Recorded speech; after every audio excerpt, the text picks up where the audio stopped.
What are you doing?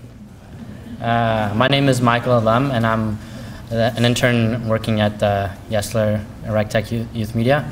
And we were basically documenting Yesler Terrace, and we picked our own topics and focusing on different things. We interviewed different people, and then we met different experts who helped us work on this video. We've been working for the past 6 weeks. We've learned all different things about our community, and I've lived in Yesler for 7 years, and I've learned more in these past 6 weeks than I have actually learned in those 7 years. So it was an eye-opener. And over here I have our other interns. They will talk about their videos and what they did. Hi, my name is Rakik Mashisha, and I'm a sophomore at Holy Names Academy.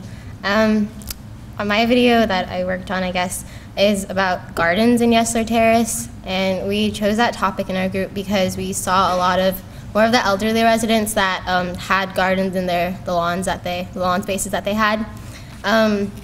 We talked about how the redevelopment would affect their gardening, and after the redevelopment they would have gardens and space to garden. So I hope you guys really enjoy the video.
The terrace was built like this.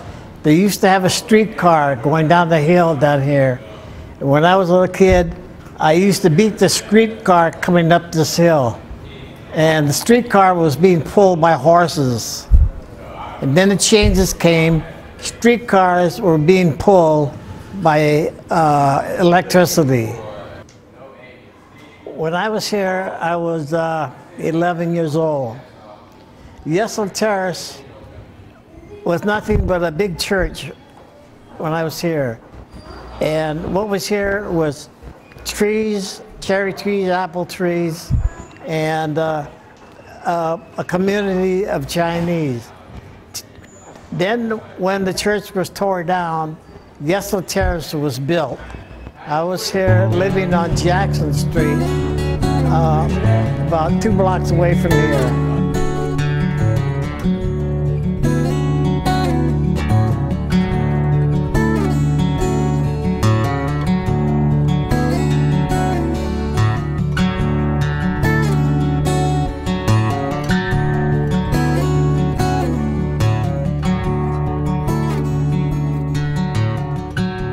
So Seattle Housing Authority goes through the 6 years or more of trying to figure out a proposal for how to generate enough money to replace the housing, build better parks, build better streets, build better sidewalks. In order to achieve those things, they need to come to the city and ask the city for different ways to build buildings, different heights, different ways that the building connects with the street and the sidewalk, different approaches to parks, probably some swaps in how some of the property there works. So we get the proposal from them, and we go out to the community and we truth test it. We try to talk to people and say, okay, here's what Seattle Housing Authority proposes to do. Here's how they envision making a great community over the next 20 years for people who come after us. How much of this rings true? Seattle Housing Authority is clear and on the record that if someone wants to move back, they are guaranteed the ability to move back. What we learned at High Point, at Rainier Vista, at New Holly, not every family wants to move back. And so you also don't want to require people to have to come back. Everybody should have the freedom to make a choice about where they can build their best life. In any major redevelopment, and any kind of change, there's a lot of potential anxiety that occurs in terms of what will happen and what will happen with residents, what will the future of the neighborhood look like, what will be the livability of the neighborhood. And I think the most important thing is dialogue and direct dialogue and engagement. To talk about what people's priorities are and what they would like to see for the future of Yesler. That future is a little bit difficult because if you're living there right now, you really care about the way Yesler functions for you and your family. You also have to think in the future to think, okay, if Yesler does get redone, how would I like it to work for me and my family? And how do I think 30 years out for when me and my family are no longer here and it has to function well for a whole different group of people who I don't know where they come from, I don't know what their needs might be, but how do I make my best effort to guess at how to make a great community for them?